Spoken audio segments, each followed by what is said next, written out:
Welcome to the award-winning Superhuman Academy podcast, where we interview extraordinary people to give you the skills and strategies to overcome the impossible. And now, here's your host, Jonathan Levy.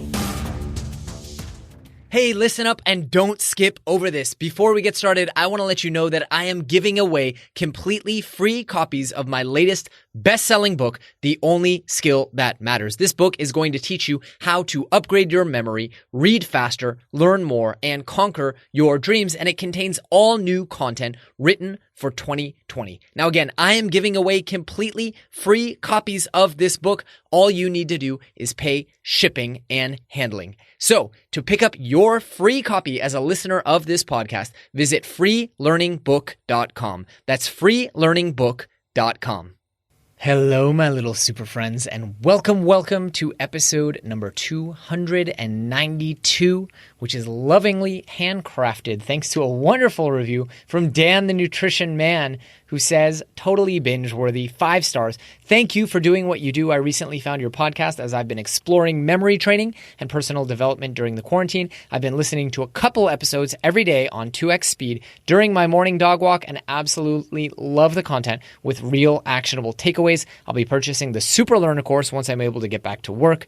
Keep up the outstanding work, and I can't wait to see how far my brain can take me. Well, Dan, thank you so much for that wonderful review. Honestly, it is what I do this podcast for, is knowing the changes and positive impact that I have on all of you. And I really want to wish you total luck and success in finding an awesome job that you absolutely love with your super learner skills. Now, on to today's episode. Ladies and gents, today I am joined by Josh Clemente of a new company called Levels. He's a mechanical engineer and a CrossFit Level 2 trainer, and he formerly worked at SpaceX, where he led a team to develop life support systems for real-life superhumans like Bob Behnken and Doug Hurley on their May 2020 trip to the International Space Station aboard the Dragon Endeavour. And he's also spent time designing and building Hyperloop technology and leading engineering for a company providing vehicle-based rescue systems for emergency response. But we barely talked about any of that stuff today because Josh is also the founder of a really fascinating company that I've been following for a while called Levels. Their idea, well, wearables are nice, but they don't give you real, powerful data about what's going on in your body. And Levels is trying to change that by coming out with the first consumer-available continuous glucose monitor. You've probably heard about the hardcore biohackers out there, like Dave Asprey, like Tim Ferriss, wearing these glucose monitors that they need all kinds of connections to get, and all the wonderful things you can learn by wearing a glucose monitor. Well, I wanted to find out what the big deal is with glucose monitors and why Levels feels that this is such an important technology to put in the hands of consumers. I ended up learning a lot about what is probably one of the most important molecules in your body, which is glucose. It powers absolutely everything you do, and that's why you want to make sure that you have just the right Goldilocks level layers in your body at all times. So I think you're really going to enjoy this episode with my new super friend, Josh Clemente.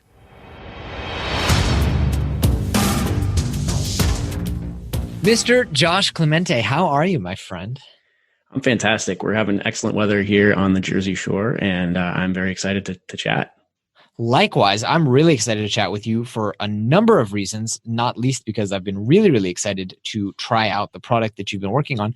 And I think you're the first person I've ever met from former SpaceX territory. So really exciting to just dig into your history and learn more about you.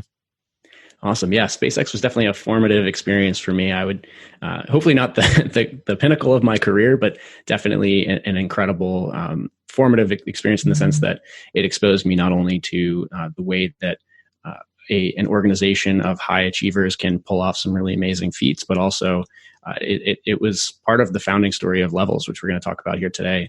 I experienced some personal kind of borderline burnout and fatigue and cognitive like dysfunction stuff that was just really getting to me. And that ultimately is what led me to interest in human performance and metabolism. Take me through the whole story. I mean, so you Give me the origin story, I guess, is the question that I want to ask. How did you get into this? What took you to SpaceX? What took you to leave? I know you're also an athlete yourself, so take me through the whole story. Cool. Yeah, I have played sports throughout my entire life. I've been interested in fitness specifically for a very long time, and I'm a CrossFit level 2 trainer. I don't really teach CrossFit that often, but I at a certain point in my life took it very seriously. And at the same time, I'm obsessed with technology and machines and systems and figuring out how things work and kind of reverse engineering things to find solutions, particularly elegant ones that are very simple and achieve big goals. And so that's what led me to SpaceX. I have a mechanical engineering background with a focus on thermodynamics. And I ended up at SpaceX in 2010. I was there for about 6 years, ultimately leading the pressurized life support system team there, which would develop things like breathing apparatus for astronauts, cabin pressure controls, which would keep the spacecraft at a certain pressure throughout its flight, fire suppression systems, basically anything that requires pneumatic pressurization and or breathing apparatus for the crew. And that was a really amazing experience. That vehicle flew in May, actually, and it just returned at the beginning of this month from the International Space Station with Bob and Doug. And during my time there, the pressures were high, the stakes were high, schedule was always being pushed. And I personally started to experience this sort of juxtaposition where I have never struggled with weight. I have always sort of been fit aesthetically, I would say. And I'm a CrossFit trainer, I'm working out all the time. And then I'm going into the office and it's black and white. Like I am experiencing horrible fatigue. I'm drinking buckets of coffee a day. I'm having to, grab naps under the desk in between meetings. It's just like this really strange juxtaposition that makes no sense if you consider the sort of traditional thought that physical fitness is overt health. And so through that experience, I started to be exposed as I got further into the life support program to some new science, specifically including work by Dominic D'Agostino from the University of South Florida, which was kind of my first foray into the power of diet to contribute to human performance and wellness. And this was specifically a study on rats, but it showed that in a very high pressure environment of pure oxygen, which, by the way, was a scenario that I had to think about on my program. So I was reading the study, and in this scenario, if the rats are given a ketogenic diet and they're in a state of ketosis, they have something like five times as long without experiencing central nervous system toxicity. So like these convulsions due to all of the extremely high energy and reactive oxygen species that are being produced. And so this is like it's basically a protective, almost superhuman-like ability that these animals experience just simply by being in a state of ketogenesis. And this was like, for someone like me who had up until that point just been strictly calories in, calories out, work out hard, and you can eat whatever you want. This literally was a screeching tire moment. It was like, what is going on here? You just eat a different macronutrient ratio, and all of a sudden you have the ability to outlive potentially other organisms who are experiencing the exact same environmental conditions. And so that moment was transformative for me. I started to think more broadly and widely about my own choices. What am I doing to optimize? I have this experience where I'm in good physical shape, but I am not feeling that way. I don't feel healthy by any stretch of the imagination. And that led to a period of experimentation. I left SpaceX to start a different company, actually, which I did for about a year. And during that time, started to dig into physiology and metabolism deeply. Eventually got my hands on a continuous glucose monitor because it was a quantitative data stream that was very closely tied to all of the experiences I was having. So all this energy issue, and ultimately found out that I was essentially pre-diabetic or very close to it. Just by chance, just basically due to this interest, I used the CGM and discovered this. And that, again, was a second life-changing moment, which ultimately led to my realization that this is an epidemic scale problem that can be resolved with better information. Fascinating. And just to confirm that I heard you correctly, there was a slight cut on the line. These rats with this superhuman ability, or mice with this superhuman ability, this was the presence of ketones in their diet? That's right. So essentially what's going on is when you're in a very high pressure oxygen environment, or not very high pressure, just a pure oxygen environment, oxygen's a very reactive molecule. And so you have such high concentrations in the brain tissue that you accelerate the process of the generation of reactive oxygen species essentially in the brain. And this is my understanding. And I, again, it's been some time since I read this paper, but ultimately, especially in the presence of other reactive molecules like glucose. And so it seems to be that when ketones are the primary energy molecule, they're elevated in the brain. These less reactive molecules reduce the sort of chain reactions of oxidation that are happening in the brain, and therefore extend the time until seizure for these rodents. And that's kind of the long and short of it. So basically, for those, I'm sure most of your audience is familiar, but ketones are basically a water-soluble fat molecule. So it's a way to get fat to cross the blood-brain barrier and be a fuel source for the brain, which typically only glucose can do that. And you'll oftentimes hear people say that like the brain can only run on glucose, and that is not true, because if you have ketones in the blood, they can cross that barrier and be used for brain energy as well. It's just that typically free fatty acids in the blood can't cross that barrier. Interesting. So this took you down the path of, I guess the transformative moment really was not just learning about the power of ketones, but also this, oh my gosh, I'm this fit guy and I didn't even know that I was pre-diabetic. And that's what really turned you on to the importance of monitoring and having really solid data. Right. Yeah. It was, it was a few things on that same line, where it's the sudden realization that physical fitness is not health. And that for a very long time was confusing to me. It was not something I'd ever, throughout sports, our common sports culture today is that you train the way the elite athletes are training. And so an elite athlete who's out there putting in basically professional work, in the sense that they're working out hours a day, they're constantly loading in energy in order to be able to go out there and put in more reps. They're fueling in a way that is extremely specific to their need. Mm-hmm. And we tend to replicate that across society. So as a high school or college athlete, you look at what someone who's training for the Tour de France is doing, and you replicate that. It's like, oh, if they're eating 1,000 grams of carbohydrate per day, I should eat 1,000 grams of carbohydrate per day. That's what healthy people do. Let me drink Gatorades at every moment. Let me take these energy gels. I'm going to carb load after my workouts. I'm going to make sure my glycogen's replenished by carb loading before workouts. And you get into this mode where that kind of carries over into the future, where if that worked while you were at your fittest, when you're not at your fittest and you're sort of at the desk trying to get back in shape, you go back to old habits. And these habits they're not grounded in any data whatsoever. It's for the average person, we want to be metabolically flexible. We want to be relying on energy sources that are consistent and that we have available to us. We don't want to be stuffing, exogenous sources of basically rapid release energy into our bodies. And so that was me. I just did not have any nuance here. I kind of was a carb loader, a calories in, calories out person, and did not think deeply about the role of diet in holistic health. And it was not until this moment when I realized that someone can be physically sort of fit, their BMI can be healthy, you can see your abs, and yet you can be pre-diabetic under the skin.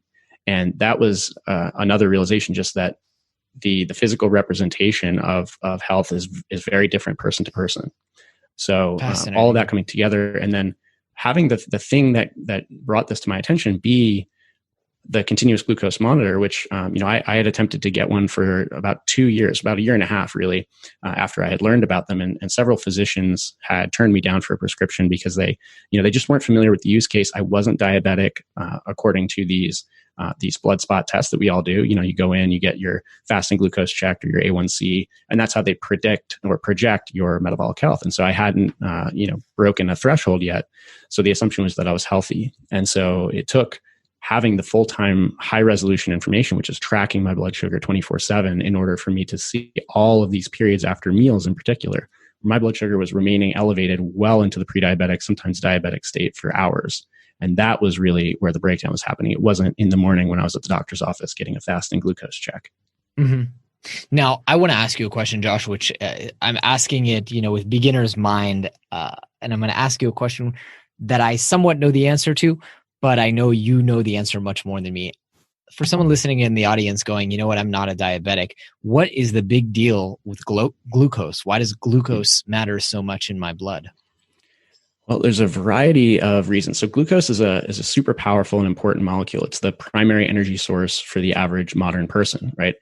We talked a little bit about ketones earlier, but there are basically three energy substrates that we can use to power our cellular machinery. One is glucose, the other is fat, and then we call ketones or exogenous ketones another macronutrient, but they're basically fat as well.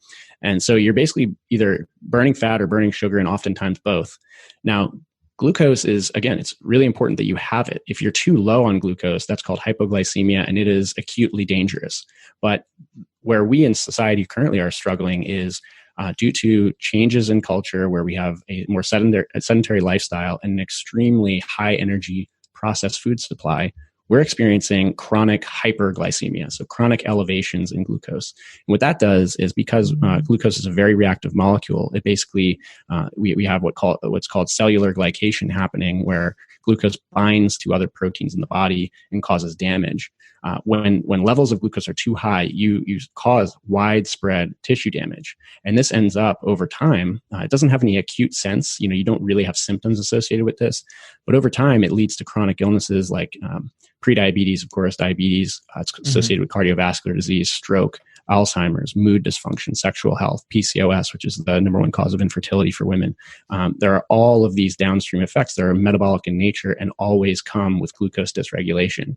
And so it's really important in modern society that we start to pay attention to glucose control, and specifically metabolic control, which includes glucose, as a key foundation for holistic health. And this is something that is not currently considered. We think about physical health and we think about mental health, but the reality is that below both of them is the cellular machinery that produce energy, and that is metabolic health. And so, yeah, I would say that it's something that we've known about for a very long time, but we have not focused on optimizing until now.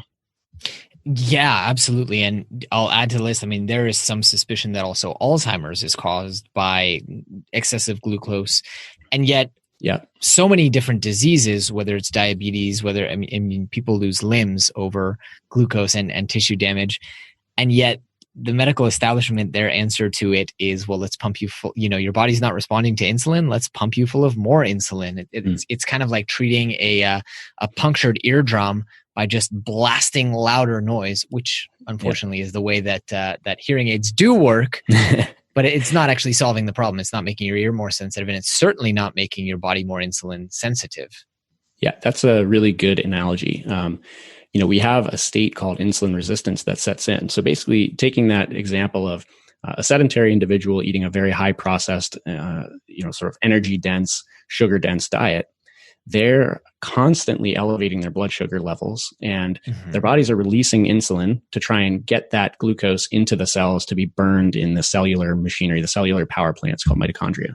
And the problem is, if you don't have high energy needs, if you're not doing anything very active at the time that this blood sugar is elevated, your cells don't need that much energy. So they tap out very quickly. And then your body says, no, we need to get this glucose out, more insulin. So you're releasing more and more. And this is happening from the pancreas. And then eventually the cells just say, look, we can't, there's nothing we can do with this glucose. And they basically adapt. And it's an adaptive response, it seems like, but it's called insulin resistance, where the cells just stop responding. Insulin kind of works like a key in a lock. So it opens up the cell, allows glucose to cross the barrier and get out of the bloodstream. And so when this insulin resistance sets in, you're numb to the signals, and your body, eventually the sort of feedback loop breaks, and the body enters a state of, basically it has no control anymore over the glucose levels. And no matter how much insulin you release, you only get marginal improvement in glucose disposal. Eventually the pancreas seems to, you get a negative feedback loop where the pancreas stops producing insulin, and that's when true diabetes sets in. Now, along the way, we have not improved. So when true diabetes sets in, the way we sort of pick up the pieces is we say, all right, now here's a syringe full of insulin. Go ahead and start injecting it because your pancreas isn't producing it, right? But again, like you said, we have not fixed the insulin sensitivity issue at the root. We haven't changed how much sugar we're dumping in, which requires insulin to dispose. And so taking a root cause analysis of this problem, you're absolutely right. that sort of exogenous or just insulin increase does not solve insulin resistance. It's only making matters worse. And you have companies and organizations like Virta Health now, who we are just absolutely total supporters of, who are showing that just with a dietary approach, you can get 60% of people off all meds, including insulin, who are diabetic, right? So you can essentially reverse the symptoms of diabetes using strictly diet. And that's a fascinating and basically a world-changing set of evidence that we've kind of been approaching the problem backwards for decades now. Absolutely fascinating. Now, this isn't just people who are diabetic. I mean, people of all different walks of life and with all different health conditions need to be concerned about their glucose, as far as I understand it, right? Absolutely. Yeah. So the goal of what we're doing at Levels is to connect every person across the metabolic fitness spectrum with their own body's information in real time. And so now using continuous glucose monitoring technology, you can see the specific responses to choices you're making. So the actions that you take have reactions in your body, and now you can measure those and quantify them. And the reason this matters is because, all of these issues that we talked about, everything from stroke, Alzheimer's, cardiovascular disease, diabetes, all of these, they set in over time. They are a compounding return on our choices. And it's important that we realize that we've been operating essentially blind. We've been operating in what's called an open loop system, where our choices are not affected. They're not informed by the outcome of choices we've made before. We are just making the same decisions over and over again and using emotion or kind of advice from others to gauge whether or not this is working for us, or something very low resolution like the bathroom scale. But when you close the loop between an action and a reaction, you can see in real time whether that is positively or negatively affecting you. And if you see a negative response, you can imagine, project that negative response out over 10, 20, 30 years. And that's how you end up with a chronic lifestyle illness like cardiovascular disease or diabetes. So, those are the long-term issues that people are trying to avoid. But most of us are focused on the short-term stuff. We're focused on things like fatigue and weight gain and acne and, sexual health. And these are the types of things that in the very short term are acutely affected by glucose dysfunction. So you may not be a diabetic. You may not care about diabetes, and that's totally fine.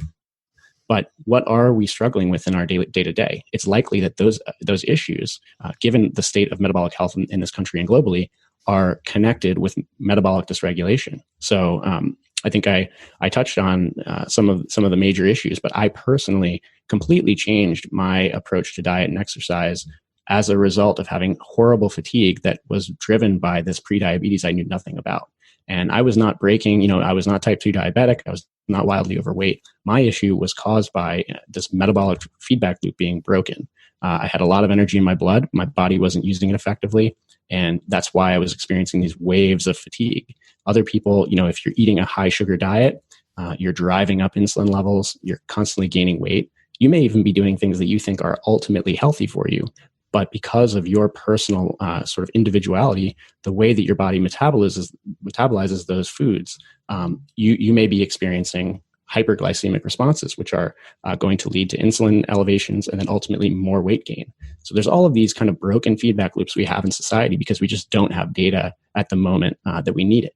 And so it doesn't matter where you are. Again, you could be an elite athlete. You could be someone who's struggling to lose 200 pounds. Both people their cellular machinery is operating on glucose. And so it's important to have a fuel gauge and to use it and not, continue to fly blind. All right, let's take a quick pause and thank this episode's sponsor, BlueBlox blue light blocking glasses, the only blue light blocking company in the world that create evidence-backed lenses for filtering blue and green light. Their Australian lab-built lens technology is fitted into the most fashionable frames, and they can even make prescription and reading glasses in their optics lab. So whether you want to wear their Sleep Plus glasses that block 100% of blue and green light, their Summer Glow mood booster glasses, or even blue light computer glasses that don't have a yellow tint, BlueBlox has you covered. Now, I like to wear the Sleep Plus glasses 2 to 3 hours before bed, and they really, really help your sleep. I also like to wear the daytime ones for reducing digital eye strain, headaches, and lowering stress. Now, BlueBlox has free and fast worldwide shipping, and if you use code SUPERHUMAN at checkout, you can get 15% off any pair that you want. Just go to blueblox.com, that's BLUBLOX.com, BLOX.com, and enter code SUPERHUMAN to save 15%. All right, let's get back to the episode.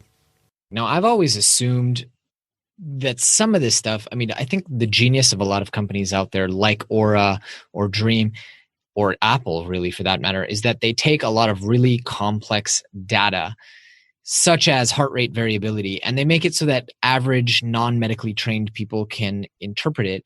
I've kind of always assumed that blood glucose was one of those things where it's like, oh, well, it's very technical, very complex. Was that part of the challenge in building Levels is making the data actionable? I mean, I haven't tried the product yet. I'm really excited to install it on myself tonight because it came just today in the mail. And thank you for that, by the way. Oh, of course. How much of that is a challenge? Or is this something that is just like, hey, if you're over 149, something's not right? Yeah, it's really amazing, the potential for this data set, but it's amazing because we've got all of this potential, but have not tapped any of it really. So looking at the arc of the technology development, continuous glucose monitoring, we've started in a place where this tech was only available in the lab, and so in a lab environment, you were measuring basically just people who had glucose dysregulation to the degree of diabetes, and we were not kind of aware of any sort of levels to compare them to. We weren't measuring non-diabetic glucose control. And so now the technology has sort of bridged out from that space due to the microelectronics revolution and improvements in supply. And we now can start to use the tech to understand, okay, not just what does the dysfunctional state look like? What does the functional state look like? What does optimal look like? And so the thing is that you need very large data sets, and you need to start bringing people from all different populations. Traditionally, metabolism has been measured in small groups of sort of observational cohorts, let's say 100 people, a few hundred people. And now what we can do with something like Levels is we can put hundreds of thousands of hours of data on people who do not yet have diagnosed metabolic dysfunction into the system, and we can start to understand trends, and we can start to understand not just positive and negative acute decision making, like what does one sort of type of food tend to do to a population, but we can start to put together what does the optimal metabolic control look like. And so we at Levels have spent thousands of hours poring over all the research out there on continuous glucose monitoring thus far, and we've developed some ranges and metabolic models that can rank the choices you make in a day. And so we can understand, or we can help you to understand how, not just the overall spike, like the level that your glucose achieves after a meal, that matters. But there's also this thing called glycemic variability, which is the number of peaks and valleys, sort of the spikiness of your graph. And there's all of these submetrics like the rate of change in the postprandial peak, the time that you stay elevated, so which would be the area under the curve, which is exposure to glycation. All of these submetrics that are really hard to divine out. Levels is resolving through basically processing power. And so we're building the platform that can take this raw data set and turn it into a very easy and actionable resource for people to sit down and say, okay, what am I going to eat for lunch and why? And they can have data to drive that choice that is based on their bodies, and also on a very large and rigorous data set and the first of its kind.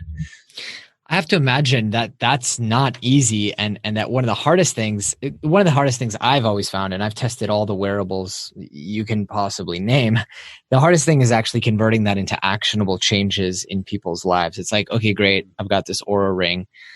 I know I should exercise more, but like, give me something that's actually meaningful to me. Mm-hmm. You do better with this, or you do better if you sleep at 10 o'clock. Tell me a bit about that challenge and how you get that data. I mean, I imagine people need to actually say, okay, yeah, my blood sugar spiked and it's because I ate this. And over time, you're able to tell them not to eat that thing.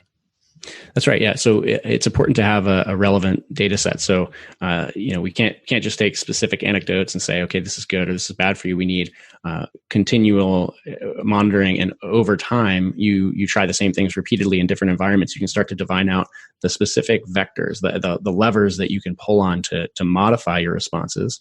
And we start to see patterns for individuals and patterns across the population. And so right now at Levels, we're in very much data gathering mode still, where we're building, as of right now, we have the largest non-diabetic blood sugar data set in history. And we're continuing to grow that and build more resolute models.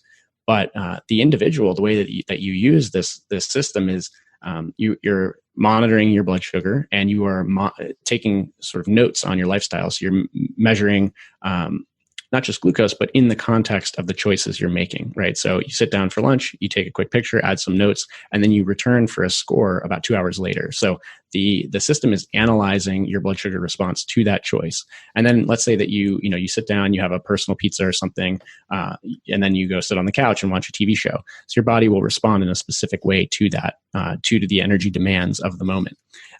Try that same personal pizza again, let's say the next day, except instead of sitting on the couch, you go for a walk around the block, 15-20 minute walk. Now, because your energy needs are different and you're mobilizing glucose in real time into your muscles, your body's going to respond and metabolize that pizza completely differently. And so you will get a different score out of the level system. And that helps over time to deliver insights to you. So based on how your blood sugar is changing, we can start to deliver recommendations on how to modify, to intervene for optimization, for improvement, not just a passive system that, again, like you were saying, you're just recording every day and looking at the recordings. This is truly to be inducing behavior change such that people can get to metabolic fitness. And so that is currently, that's the roadmap right now. Again, we're building the data set and training the models, but over time, it's just the potential is really limitless in the sense that everyone has their own set of goals, and across the metabolic health spectrum, people can use this data set, this data stream to improve. And anything from athletic performance all the way through to weight loss and the avoidance of long-term chronic illness, and everywhere in between, including, like I was saying, the issues like cognitive impairment. You touched briefly on Alzheimer's being closely related here. Yeah, in nursing and medical schools, we're currently teaching that Alzheimer's disease is type 3 diabetes. It's insulin resistance of the brain tissue. Mm-hmm. And so for people who want to kind of avoid that type of thing, which it runs in my family, and so this is a key focus for me, is maintaining cognitive sharpness is something that is very closely connected to the choices I'm making today. The meals I'm eating today, the way that I'm, the activity level that I'm incorporating into my lifestyle, the way I sleep, how much stress I allow myself to build up. All of this matters, and it all compounds. And so by bringing in the data set and giving it to you in the context of your choices, you can see which ones are positive, which ones are negative. Incredible. Now, what are the things besides food that influence our blood sugar? I mean, you now have more data than anyone. So normally I wouldn't ask that question, but you are literally the person that I could ask. What are the other things that you're discovering that are surprising you, that are influencing people's blood sugar? I mean, I've actually heard that meditation and mindfulness can influence blood sugar. So tell me some of these surprising things. Well, you kind of touched on one of the biggest learnings for me, which is the mindfulness one. But the big four are diet, exercise, sleep, and stress. I mean, these are the ones that you can very quickly in the Levels program see the quantitative benefit of.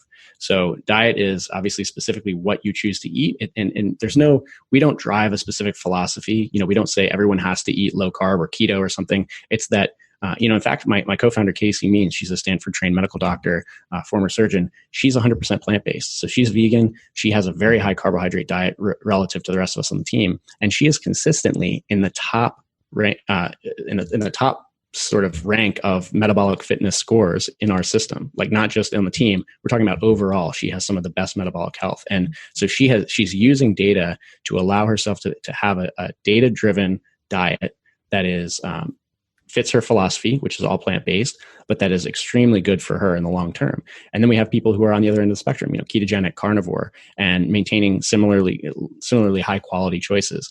And so diet is a big one. Specifically, how you choose to eat is up to you, but why you eat should be driven by data. Sleep is a really powerful one. Americans are sleeping 25% less on average than 100 years ago. And over that same time period, diabetes has risen from like less than 1% to roughly 10% of the population in the United States. And, we have strong evidence that poor sleep induces acute insulin resistance, which we talked about earlier on, which is then the cause of glucose dysregulation. So I think, there are some studies that show for a group that sleeps, I need to get this right. So in a group of people who sleep, I believe 6.5 hours or less per night, they have to use 50% more insulin to achieve the same glucose control than if they sleep a full 8 hours. So it's basically a short term, that insulin resistance it's a stress induced response, and it's like a short term pre-diabetes or diabetes almost. And so that's something that we all need to think about. Like sleep is very, very closely tied to metabolic health. And we read a lot about this, with our friends at 8 Sleep who are trying to crack this nut. So we're working together to introduce sleep data. And, so that is a stress response. And of course, that means that stress, broadly speaking, is a very large lever. So the way that we allow ourselves to accumulate stress throughout the day, whether that's stressful meetings, whether it's dealing with our children. And of course, in times of COVID, it's easy to tune into the TV and just allow our stress levels to just rise unmitigated. But that stress, induces these catecholamines, glucocorticoids like cortisol, which releases and is directly tied to metabolism. So, if in fact there are dietary factors like caffeine, which also induce the same stress response. So as cortisol comes up, it kind of inhibits the insulin function, and you end up with glucose levels that rise. And so you're exposing yourself to glucose elevations that are tied to all these negative consequences downstream just by being stressed out. And that's where a mindfulness practice can help. That's where like healthy lifestyle practices, like taking time away from technology, just spending time in conversation, reading, all of this is very helpful, and it can now be kind of quantified in a sense when you can put numbers on it. And I've I've sat through meetings that were stressful, and my blood sugar has on its own elevated to 135, 140 milligrams per deciliter, which is the upper limit for the American Diabetes Association for how you should respond to a meal. So we're talking about fasted elevations to carby meal levels without any calories. I'm just sitting there, and this is just caused by stress. And then let's see, so that was. What do we cover there? Diet, sleep, stress, and then exercise. One of the most profound things that people learn almost immediately is taking a quick walk, just like getting up and moving around after a very heavy meal completely changes your body's response to it. So, this is not, it kind of sounds like an urban legend or kind of old folklore, but the way that your body responds to a meal is heavily influenced by the energy demands of the moment. So whether your body chooses to store that as fat or keep it available as energy is determined by whether or not you need energy at that moment. And so, your muscles are very large in your legs, and getting up and just moving around, doesn't have to be high intensity, will completely change the way that you respond to meals. And I use this all the time. If I want to indulge a little bit, I will do so. And then I'm going to get up and I'm going to go for a walk. And I can look at that score and experience satisfaction after that by knowing that I maintained blood sugar control and still was able to enjoy something I really like in terms of, a snack or a dessert. And so, those are the big four, and people are learning these lessons. It's like they've always been told, eat healthier, move more. And now you have data to drive those choices and help you specifically identify which ones are best. Absolutely fascinating. So what are some of the things that you've changed? I mean, how have you changed your diet personally? How have you changed the levels of stress that you're taking on? I'm very curious about where the rubber has met the road for you, and where you are now versus where you were back when you were at SpaceX and you realized that fitness is not health. Well, for me, I'm on a constant journey here and learning every day. And one of the biggest learnings for me was just the independence from dietary dogma and understanding that diets typically don't work because they're grounded in this concept of one size fits all. And so I'm going to give a little bit more background before getting to my own specifics. But this new wave of continuous glucose monitoring technology has it's been studied a little bit in the lab. And so in 2015, or rather in the research environment, so in 2015, a landmark study came out from the Weizmann Institute in Israel. And they put CGMs on 800 healthy people, and they were able to see, which this is the first time it's ever been shown, that two people can eat the same two foods and have an equal and opposite blood sugar response. So this kind of threw the traditional idea of one size fits all or glycemic index eating kind of out the window. And it basically said that, if I eat a banana and a cookie and one other person eats a banana and a cookie, I can have a huge blood sugar spike on the banana and be totally flat on the cookie, and that the other person can have the exact opposite of those responses. So whether or not I'm the banana person or the cookie person kind of dictates how I should structure my diet. And it's not necessarily that I should just eat cookies all day. It's that whether I have a sensitivity to fruit sugar versus grain sugar is what's going on there. And it could be influenced by body composition, stress, genetics, microbiome. There's a whole bunch of factors, but the point is just that having that information determines whether or not we can make choices that are tailored for us. So, having that idea, backed by evidence in my own life has opened up a huge amount of flexibility for me. The biggest lessons I've learned are I am a very carb sensitive person. I'm kind of like the banana and cookie person. I spike on both. And so I've introduced a sort of I'm not keto, but I would say I'm a protein heavy, so high protein, moderate fat, low carb eater generally.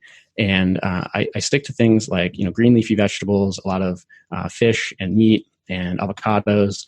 And I try to eat a lot of, healthier nuts and seeds. And, I will also practice a lot of intermittent fasting, and I will structure my meals around my exercise schedule. So if I'm going to be very active for a week, I will eat bigger meals, and I'll eat them more liberally than I otherwise would. Whereas if I'm on, sort of on the road and I know I'm going to be taking red eyes and flying a lot and sleeping poorly, I'll tighten things up and I'll avoid foods that I know with evidence have, negative responses for me. And some of these examples, especially on the road, would be like I've tested all these different brands. So when you're on the run, you're in the airport, you're stopping by Hudson News and you're just going to grab a bar or something to eat.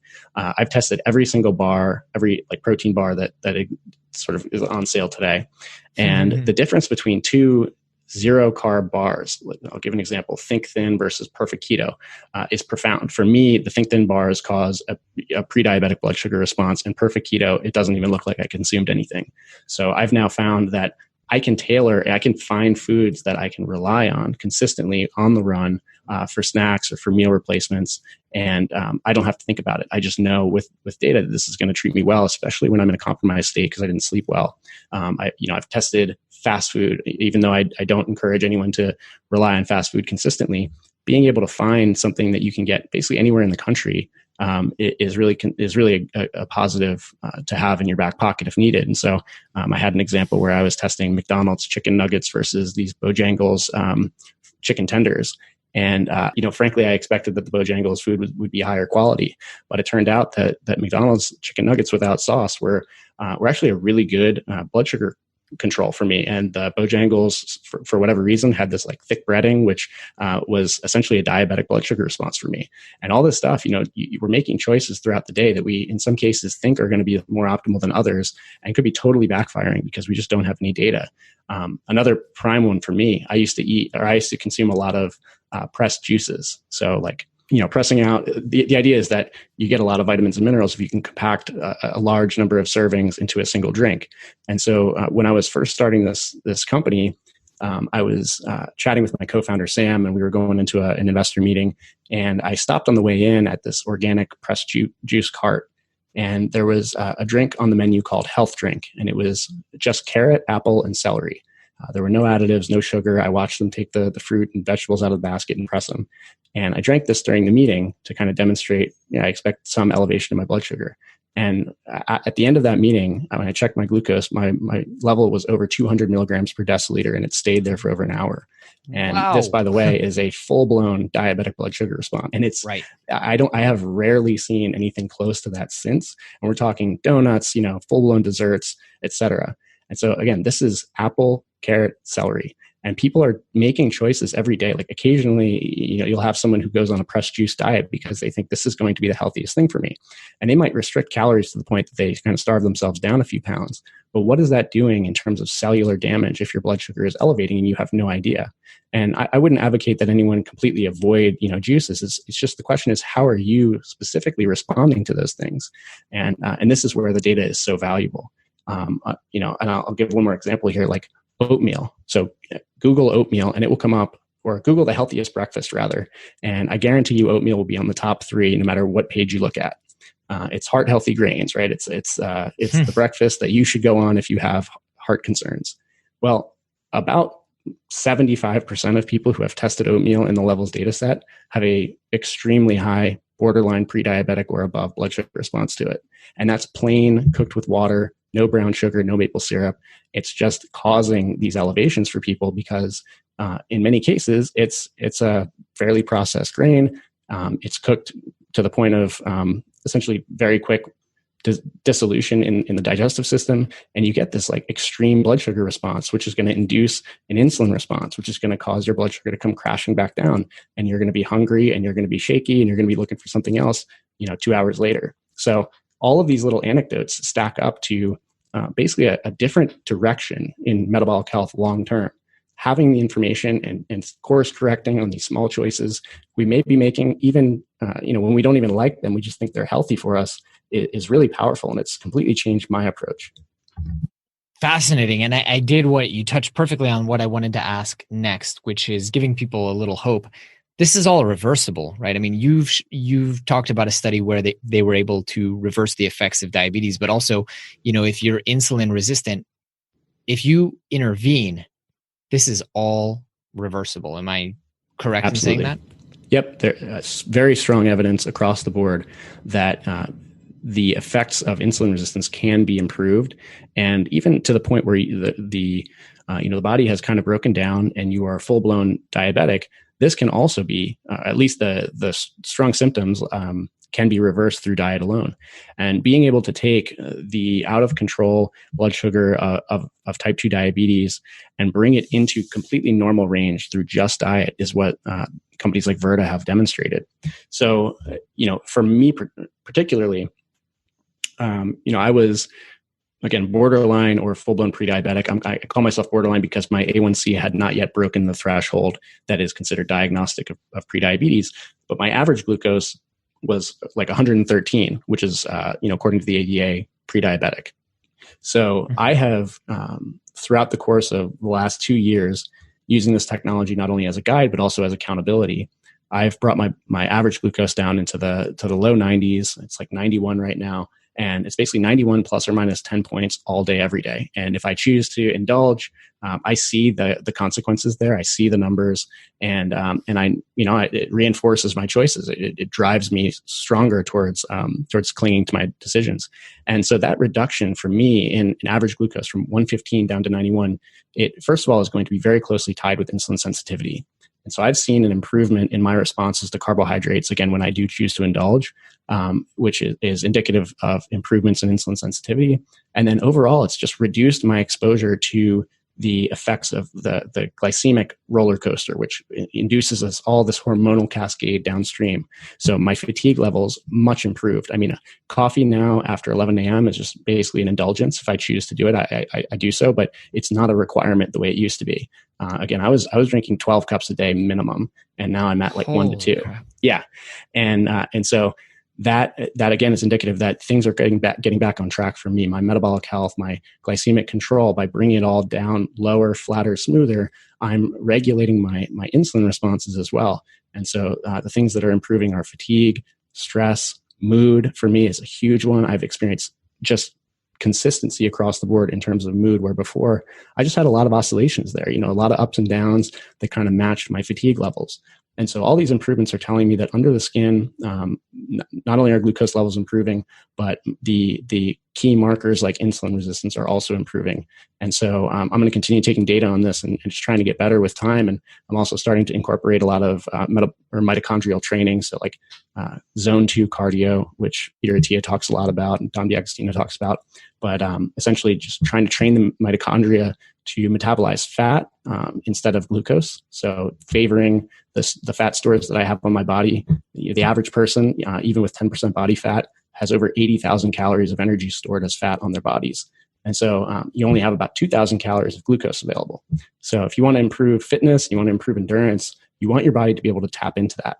And so that's called metabolic flexibility. So all of this stuff, I'm currently working on. It's going to be a work in progress because, again, for the last 30 years of my life, I haven't really done anything to improve or optimize diet. So it'll be a constant thing for us, but we can all improve no matter where we are.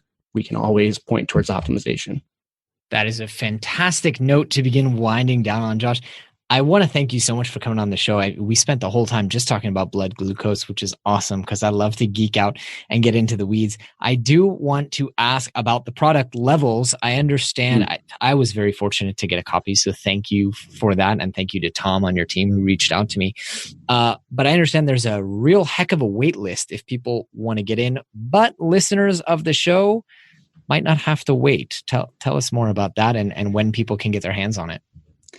Yeah, so right now we're in beta mode. So we have about 1,000 people who have gone through the program and experienced the iterations, and we've released about 300 or 400 iterations of the product. Now, as we're approaching what we're calling the set of features that is allowing easy, actionable behavior change and improvement, we're getting ready to launch. That being said, we have over 25,000 people on our wait list. And so we've got a link that you can share with your audience that will allow them to skip to the head of that wait list and get their hands on the early release product sooner. And so, we'll share that in the show notes, I think, or if you'd like to read it out now, please. Yeah, the link I have here is levels.link/Superhuman Academy, and we will definitely put that in the show notes as well. Awesome. Yeah, and what you can expect to experience in that program is 28 days of continuous glucose monitoring with the Levels software, where you can log your lifestyle, understand the effects of diet, exercise, sleep, and stress, and how those are inducing or working against you in terms of metabolic control. And Jonathan, I was listening to your episode with Kelly Starrett, who I really respect and admire. I've read his books and just love what he does. And he had a lot of quotes that really reminded me of what we're doing here at Levels. One thing he said was, if you're an average human, start from the assumption that you're compromised. Yes. And that just resonates today when it comes to metabolic health. So 88%, a recent study from University of North Carolina, 88% of US adults are metabolically unhealthy. We are in a state where 90 million US adults have prediabetes and 90% of them don't know it. 35 million have type 2 diabetes, which is entirely preventable and is the number one cause of cardiovascular disease, again, so associated with Alzheimer's.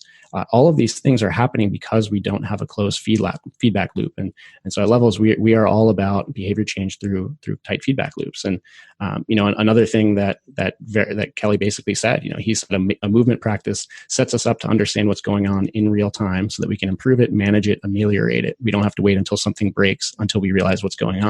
That's exactly what we're doing here at Levels. It's by having a metabolic awareness, a data stream to connect action to reaction. You're doing exactly that. You're understanding what's happening in real time, not someday in the future when you break through a threshold and realize you're sick. This is all about taking the front seat in your own health and saying that I care about physical fitness, mental fitness, but also metabolic fitness. These are all closely coupled, and we need data to drive our choices. Fantastic and wise words. Mr. Josh Clemente, I really want to thank you for coming on the show today. It's been an absolute pleasure. But before I let you go, I just want to ask, what's the one message you hope people take away from this episode and carry with them for the rest of their lives? Well, I would say that you are in complete control. None of this stuff is out of our hands. And no matter where you are on the metabolic health journey, you can just start by putting one foot in front of the other. And I mean that, pun intended. Having a bit more activity in our lives is something we can all benefit from. And something I've learned, even as someone who's a CrossFit trainer, I found that the benefits of working and staying moving are much stronger than I had ever realized. And especially as it relates to metabolic health, close to meal times, just take simple strolls, get out there, enjoy the neighborhood, enjoy the weather, have a conversation with a friend and go for a walk. And that is one thing that I think that I'll be doing until hopefully well into my 90s. And I hope that everyone else will take that away from this show, is that movement is life. Fantastic. Mr. Josh Clemente, thanks for coming on the show. It was a blast and I learned a ton. Thank you so much for having me. Thanks for tuning in to the award-winning Superhuman Academy podcast. For more great skills and strategies, or for links to any of the resources mentioned in this episode, visit superhuman.blog. While you're at it, please take a moment to share this episode with a friend and leave us a review on iTunes. We'll see you next week.